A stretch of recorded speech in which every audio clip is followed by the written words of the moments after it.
Hello students. आशा करता हूँ आप सब बढ़िया होंगे, ठीक ठाक होंगे। आज हम बात करते हैं हिंदी की। हिंदी वो भाषा है जो अति प्रिय भाषा है मेरी भी, और मैं मानता हूँ कि हम भारतीयों के लिए ये बहुत महत्वपूर्ण भाषा है क्योंकि ये हमारी मातृभाषा है। हिंदी से मधुर कोई भाषा हो नहीं सकती। जब हम हिंदी भाषा में वार्तालाप करते हैं तो ये वार्तालाप ना केवल आकर्षक होता है बल्कि मनमोहक भी होता है और हमें बहुत प्रसन्नता इससे मिलती है। आज हम बात करते हैं एक ऐसे कवि की जिन्होंने अपने दोहे लिखे, और वो भी नीतिगत दोहे जो व्यवहारिक पक्ष को प्रदर्शित करते हैं। यानी कि अगर आप इनके सारे दोहों को पढ़ते हैं और उन दोहों को अर्थ सहित समझते हैं तो निश्चित तौर पर ही आप जीवन में एक महान व्यक्ति की श्रेणी में आ जाएंगे। हम बात कर रहे हैं रहीम दास की। ठीक है, रहीम दास जो है वो एक ऐसे शख्स थे जिन्होंने भक्ति से रिलेटेड यानी कि भक्ति से संबंधित जो पक्ष है वो तो रखा ही रखा है, पर साथ में इन्होंने नायिका सौंदर्य पर भी अपने दोहे लिखे हैं। इसके अलावा इनके जो दोहे हैं उनमें व्यावहारिकता अधिक है। आपकी 12th क्लास हिंदी जो सामान्य है उसमें एक पार्ट है रहीमन विलास। तो रहीमन ने जो भी दोहे लिखे हैं उन दोहों का वर्णन हम एक एक करके करेंगे। डिस्प्ले पर मैं आपको सामने जो पिक्चर आ रहा है, जो फोटो आ रहा है, उसमें ये दोहे लिखे हैं। मैं एक एक करके दोहा पढ़ूंगा और एक एक शब्द का अर्थ भी मैं आपके सामने रखूंगा। सबसे पहले हम देख लेते हैं कि रहीमन थे कौन। रहीमन का जो जन्म है वो 1556 ईस्वी के आसपास हुआ था। ठीक है, इनका पूरा नाम जो है अब्दुर रहीम खान खाना नाम से ये जाने जाते थे। बहुत ही इनके जीवन में भी बहुत सारे उतार चढ़ाव आए हैं। सिर्फ 5 साल की उम्र में, है ना, गुजरात में जब ये पाटन नगर में रहते थे तो इनके पिताजी का देहांत हो गया था, और उसके बाद से ही अकबर जो राजा था उन्होंने इनका पालन पोषण किया था। जब देखा गया कि अब्दुर रहमान यानी कि रहीमन जो है वो काफ़ी प्रभावशाली व्यक्तित्व के धनी थे और इनकी कार्य क्षमता भी बहुत अच्छी थी, तो 1972 में यानी कि 1572 में इनको पाटन नगर की एक जागीर दे दी गई। बाद में जब इनकी कार्य क्षमता और अच्छी देखी गई या इनका जो काम करने का तरीका और अच्छा देखा गया तो 1576 में गुजरात के जो विजयनगर है वहाँ की सूबेदारी इनको मिल गई। उसके बाद इनको बहुत सारी भाषाओं का ज्ञान था, पर इनके जो काम थे उससे प्रसन्न होकर 1584 में इनको खान खाना की उपाधि जो है वो दी गई थी, और 5000 का एक पुरस्कार भी उस समय दिया गया था। ठीक है, इनको सम्मानित किया गया था राज दरबार में।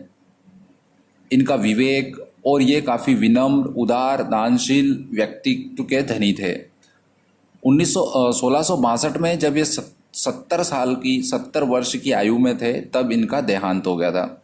रहीम को ना केवल हिंदी भाषा बल्कि अरबी, तुर्की, फारसी, संस्कृत, है ना, हिंदी के अलावा इन भाषाओं का भी अच्छा ज्ञान था। इन्होंने सबसे पहले एक अपनी दोहों से रचित एक स्वतंत्र कृति जो है वो प्रकाशित की थी जिसका नाम था नगर शोभा। इसमें कुल 142 दोहे हैं। ठीक है, ये 142 दोहे इस बुक में, इस किताब में जो है वो प्रकाशित इन्होंने किए थे। देखते हैं इनके एक एक दोहे को और इसका व्यावहारिक पक्ष को देखते हैं और समझने की कोशिश करते हैं, प्रयास करते हैं कि किस तरह से ये हमारे जीवन में लाभकारी हो सकते हैं। पहले दोहे से मैं शुरू कर रहा हूं, आप देखना कैसे लिखा है। रहीमन बहु भेसत करत, ब्याधि न छाड़त साथ, खगमृग बसत अरोग बन, हरि अनाथ के नाथ। रहीमन, बहु मतलब विविध, बहुत सारे, भेसत मतलब कि औषधि, करत। रहीम क्या बोल रहे हैं कि मैं बहुत सारी औषधियाँ करता हूँ, बहुत सारी दवाइयाँ लेता हूँ।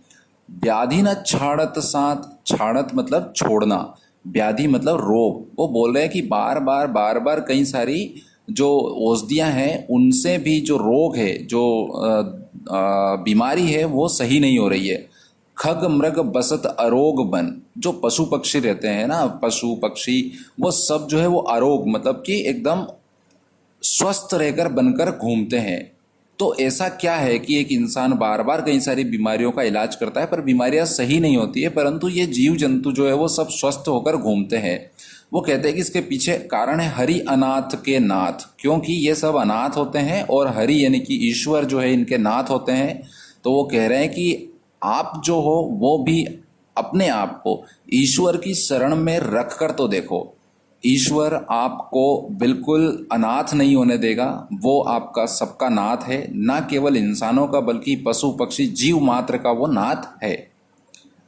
दूसरा दोहा देखते हैं, धन रहीम जल कूप को लघु जिय पियत अघाय, उदती बड़ाई कौन है जगत पियासो जाए। धन रहीम जल कूप को, धन मतलब कि यहाँ पर कूप मतलब कुआं हो रहा है, और यहाँ पे कूप का धन यानी कि कुएं का धन क्या होता है, जल होता है।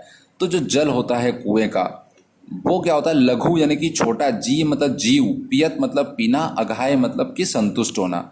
तो जब कुआं जो है वो छोटा होता है और उसमें पानी भी कम होता है, परंतु उसके पानी को पीकर छोटे से छोटा जीव भी जो है वो संतुष्ट हो जाता है। मतलब कि सारे जीव चाहे इंसान हो पशु पक्षी सभी उस छोटे से कुएं का जल पीकर क्या हो जाते हैं, संतुष्ट हो जाते हैं, अपनी प्यास बुझा लेते हैं। उदती मतलब समुद्र होता है, बड़ाई कौन मतलब समुद्र की बड़ाई कौन करेगा, जगत पियासो जाए, क्योंकि समुद्र के किनारे से निकलते हुए जो भी निकलता है उसको जल यानी कि उसकी प्यास नहीं बुझ पाती। समुद्र का पानी आपको पता है खारा होता है, नमक होता है, तो वो प्यास नहीं बुझा सकता। इस दोहे के माध्यम से रहीमन कहना चाह रहे हैं कि ऐसे बड़े होने का क्या फ़ायदा जिसकी कोई उपयोगिता ना हो। आप बड़े हो गए हो और आप किसी के काम ना आ सको, तो ऐसा जो बड़ा होना किसी काम का नहीं है।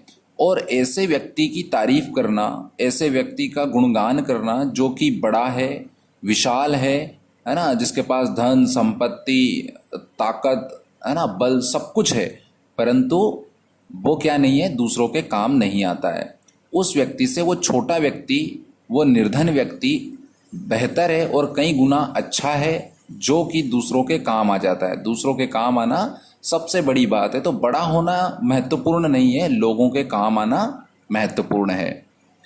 तीसरा दोहा देखते हैं, बसी कुसंग चाहत कुशल, यह रहीम जिय सोस, महिमा घटी समुद्र की, रावण बसियो परोस। बसी कुसंग, कुसंग मतलब जो गलत आदतों वाले लोग रहते हैं, कुशल मतलब जो अच्छे वाले लोग रहते हैं, मतलब कि जो एकदम कुशल होते हैं किसी भी कामों में, वो कुशल लोग जो है क्या होता है कि जहाँ वो कुसंग के साथ बैठते हैं, मतलब संगति जब वो बुरी कर लेते हैं, तो वो लोग भी जो है क्या हो जाते हैं, बदनाम हो जाते हैं। चाहे एक कुशल व्यक्ति यानी कि एक गुणी व्यक्ति, कुसंग मतलब दुर्जन व्यक्ति, बुरे व्यवहार व्यक्ति ओछे व्यक्ति के साथ बैठता है तो उसकी भी बदनामी होती है। जैसे कि उदाहरण देते हैं वो कि समुद्र जो है वो उसके जस्ट पास, मतलब बिल्कुल समुद्र में लंका है, और लंका का जो राजा है वो कौन है, रावण है। तो रावण मतलब रावण, बस्यो मतलब कि वहाँ पे बसा हुआ है, पड़ोस मतलब पड़ोस में। तो समुद्र के पड़ोस में रावण के बसने से समुद्र की महिमा जिस प्रकार घट जाती है, उसी प्रकार एक अच्छी संगत वाला व्यक्ति, एक कुशल व्यक्ति जब कुसंगत के साथ बैठता है, बुरे व्यक्ति के साथ बैठता है, तो उसकी जो अवहेलना है वो भी लोग करने लगते हैं और उसकी बुराई भी लोग करने लगते हैं, मतलब उसका दोष भी उसके साथ जुड़ जाता है। जैसे अगर आप चोर की संगत करेंगे तो भले ही आपने चोरी ना करी हो, पर आप चोर जरूर कहलाएंगे, आपके ऊपर लोगों की नज़र जो है वो बदल जाएगी, आपके प्रति लोगों का नज़रिया बदल जाएगा। इसलिए संगत हमेशा अच्छे की करिए ताकि आप अच्छे बन सके। अगले दोहे में क्या कहते हैं, रहीमन असुआ नैन डरी, जिय दुख प्रकट करई, जाहि निकारो गेहते, कसना भेद कही देई। रहीम क्या कह रहे हैं यहाँ पर कि आंखें जो होती है उनसे बहने वाले आंसू ये दिखाते हैं कि आप दुखी हैं, और दुखी कौन होता है? जाही मतलब जिसको, निकारो मतलब निकाल देना, गेह मतलब घर, जिसको घर से निकाल देते हैं वो व्यक्ति दुखी होता है और उसकी आंखों से जो है नीर बहने लगता है। कस ना भेद कही देई, तो वो कस मतलब कैसे, जो भेद होता है घर का वो कैसे नहीं खोलता है। जब आप किसी को अपने घर से, अपने व्यक्ति को अपने घर से निकाल देते हो तो उसकी आंखों से आंसू बहने लगते हैं और वो अश्रु जो है, उसका दुख, उसका संताप दूसरों के सामने प्रकट कर देते हैं। वो संताप में दूसरे व्यक्ति को, जो कि घर का नहीं है ना, जैसे बोलते हैं ना घर का भेदी लंका ढाए, तो विभीषण जो थे उनके साथ भी क्या हुआ था, रावण ने उनको घर से निकाल दिया था और उस संताप, उस शोक में वो श्री रामचंद्र की शरण में आए और वहां पे रावण का सारा भेद खोल दिया। तो उसी तरह से अपने व्यक्ति को, आपको घर से नहीं निकालना है। घर से निकालने का मतलब वो आपका भेद दूसरों के सामने खोल देगा, आपके दुश्मन पक्ष के साथ वो मिलकर और आपकी बर्बादी और तबाही कर सकता है। इसलिए अपने जो है वो अपने होते हैं, उनको क्षमा करना सीखिए, उनके साथ रहना सीखिए, ऐसा वो अप्रत्यक्ष रूप से इस दोहे के माध्यम से कहना चाह रहे हैं। जब लगी वित्त न आपने, तब लगी मित्र न कोई, रहीमन अंबुज अंबु बिनु, रवि नाहिन हित होए। इस दोहे के माध्यम से क्या कहना चाह रहे हैं कि यहाँ पर वो बता रहे रहीमन जी कि आपके पास पैसे होना चाहिए, वित्त मतलब धन होना चाहिए। अगर आपके पास धन नहीं है तो आपका कोई मित्र ना हो सकेगा, क्योंकि इस दुनिया में, लालची दुनिया में, लोभ मोह से लोग बंधे हुए हैं, लालची हो चुके हैं। तो अगर आपके पास धन है तो लोगों को लगता है कि आप उनके कहीं ना कहीं काम आ सकते हैं और सिर्फ इस स्वार्थवश वो आपके मित्र बन जाएंगे। वो कहते हैं कि जिस प्रकार अंबुज, अंबुज मतलब जो कमल होता है जो कीचड़ में खिलता है, अंबु मतलब पानी, अंबुज अंबु बिनु, है ना, जिस तरह से कमल है वो कमल पानी के बिना नहीं रह सकता है। रवि नाहिन हित होए, है ना, रवि जो है वो सूर्य होते हैं और बिना पानी के, अगर पानी होगा तो ही कमल खिल पाएगा, कीचड़ होगा वहां पर तभी कमल खिल पाएगा। अगर वहां पे पानी कीचड़ नहीं है तो जो कमल है वो कमल को सूर्य की ऊर्जा मिलने के बाद भी वो खिल नहीं पाएगा। वो कह रहे हैं कि सूर्य जो है वो कमल, जो अंबुज होता है उसका हित नहीं कर सकते बिना पानी के। जिस प्रकार बिना पानी के कोई फसल बड़ी नहीं हो सकती, कोई पेड़ पौधे बड़े नहीं हो सकते, चाहे सूर्य अपनी रोशनी पूरी तरह से उनको दे तब भी वो अपने प्रकाश संश्लेषण की क्रिया करके अपने आप को भरण पोषण नहीं कर सकते और अपना भोजन नहीं बना सकते और उन्नति नहीं कर सकते। तो उसी तरह से धन को महत्वपूर्ण बताया है कि अगर आप लोगों की मदद चाहते हो, लोगों से मित्रता चाहते हो तो आपके पास धन होता है, इसलिए धन हमेशा सोच समझकर ही खर्च करना चाहिए। अगले दोहे में क्या कहना चाहते हैं वो, अनकिन ही बातें करे सोवत जागे जोए, ताही सिखाई जगाए वो रहीमन उचित न होए।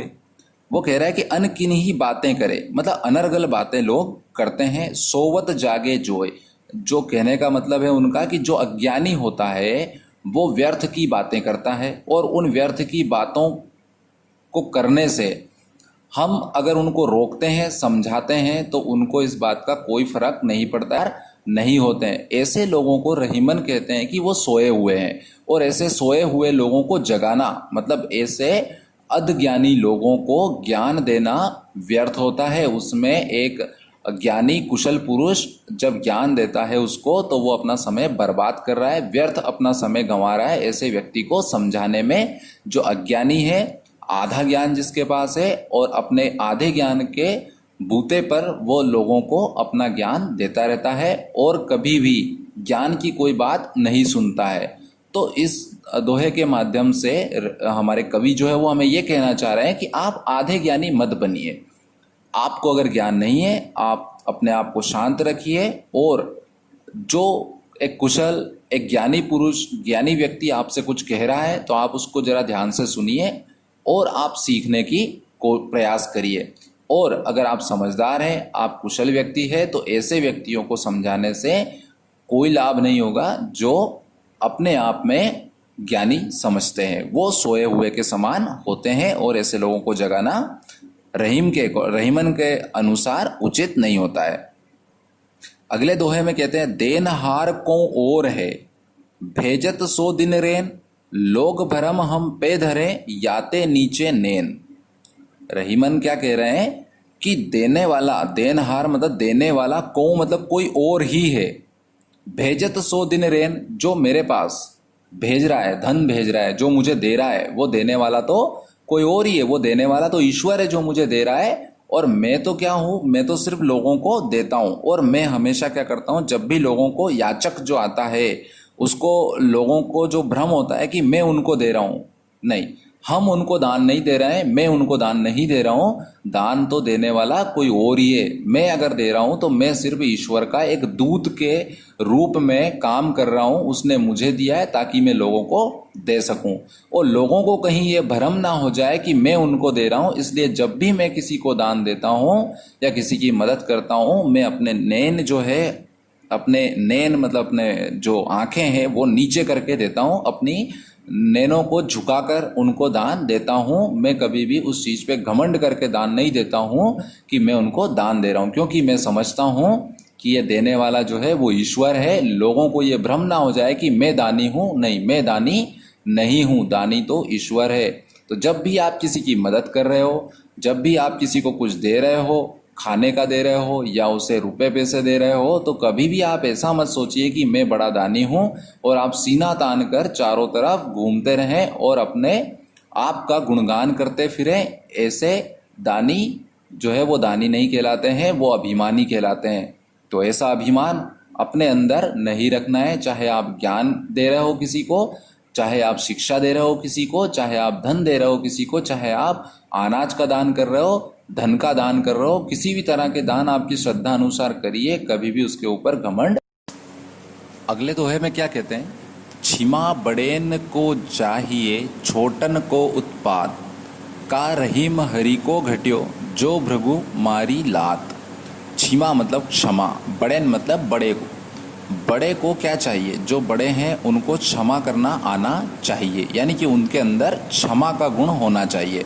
छोटन को उत्पात, उत्पात मतलब कि जो एक तरह से होते हैं ना, बच्चे मस्ती करते हैं और उत्पाद मचाते हैं, तो वो उत्पाद की बात है, बदमाशी करने की बात है। तो रहीमन इस दोहे के माध्यम से कह रहे हैं कि जो बड़े होते हैं वो बड़े को क्षमा करना आना चाहिए, और छोटों को उत्पाद करना यानी कि उछल कूद करना जो है वो शोभा देता है। बड़ों को शोभा देता है कि वो छोटों को क्षमा करे, और छोटे जो है वो क्या करते हैं, अगर उत्पात मचाते हैं तो उनका उत्पात भी छोटा होता है, बड़ा नहीं होता है, जिससे कोई हानि नहीं होती है। रहीम कह रहे हैं कि हरि को घटियो मीन्स का रहीम हरि को घटियो जो भृगु मारी लात। भृगु मतलब कीड़ा, कीड़ा बहुत छोटा होता है। अगर कीड़ा इंसान को लात मारता है तो उसका कोई बड़ा नुकसान नहीं हो सकता, उससे कोई बड़ी हानि नहीं होती है। उसी प्रकार छोटे बच्चे अगर उत्पात मचाते हैं, मस्ती करते हैं, तो उस बड़ों को चाहिए कि वो उनको क्षमा कर दे, क्योंकि एक कीड़े ने अगर आपको लात मारी तो आपको पता भी नहीं चलेगा कि उसने लात मारी, आपको बिल्कुल महसूस भी नहीं हो सकता कि उसने आपको लात मारी है। तो उसके कीड़े के लात मारने से कोई बड़ी हानि नहीं हो सकती। उसी तरह से छोटे के उत्पात मचाने से कोई बड़ी हानि नहीं होती है, क्योंकि वो छोटे छोटे उत्पात मचाते हैं, छोटी छोटी मस्तियां करते हैं और अपने खेलने कूदने में व्यस्त हो जाते हैं। तो ऐसे में उनको दंड देना उचित नहीं होता है। अतः छोटों को क्षमा करना बड़ों को आना चाहिए। अगले दोहे में क्या कहते हैं, टूटे सुजन मनाइए जो टूटे सो बार, रहीमन फिरी फिरी पोइए टूटे मुफ्ता हार।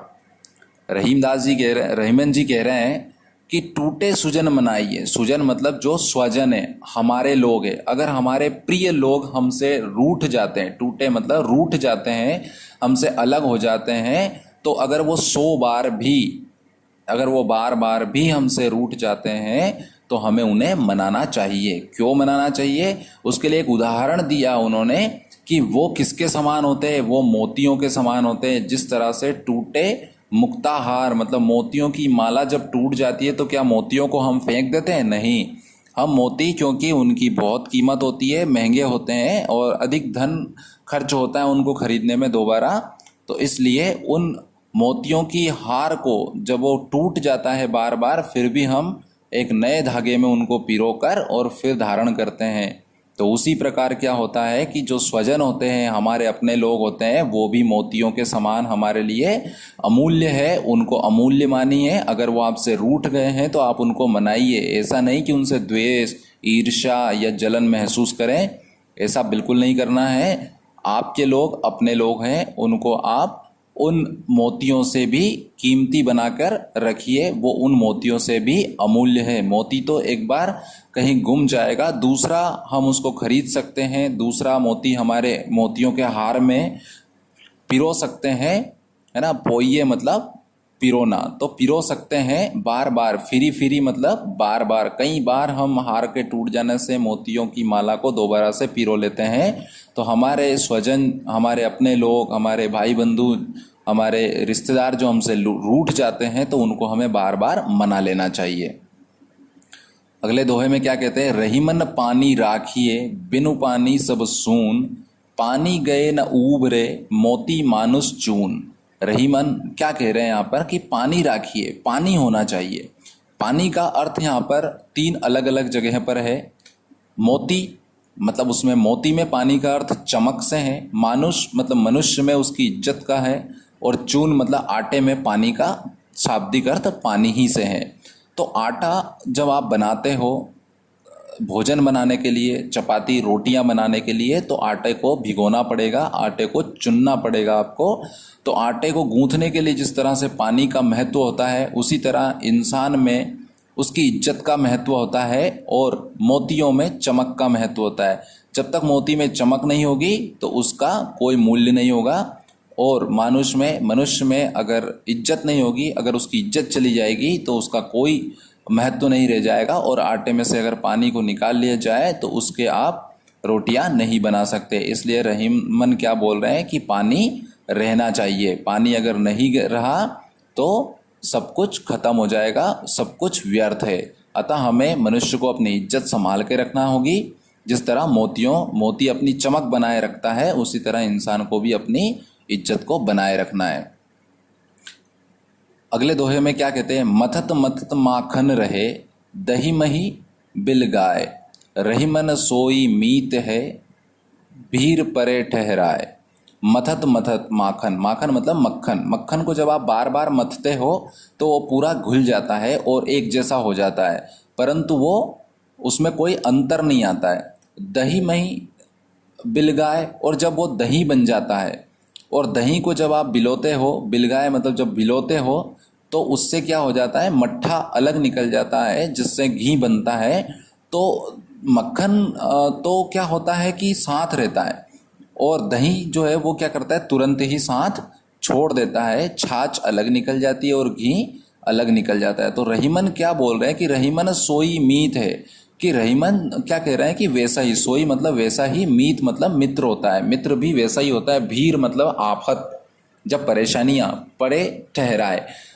मित्र की पहचान कब होती है? मित्र की पहचान होती है कि वो आप में आफत, आप में परेशानियां जब आ रही है तो क्या वो आपका साथ दे रहा है या नहीं दे रहा है।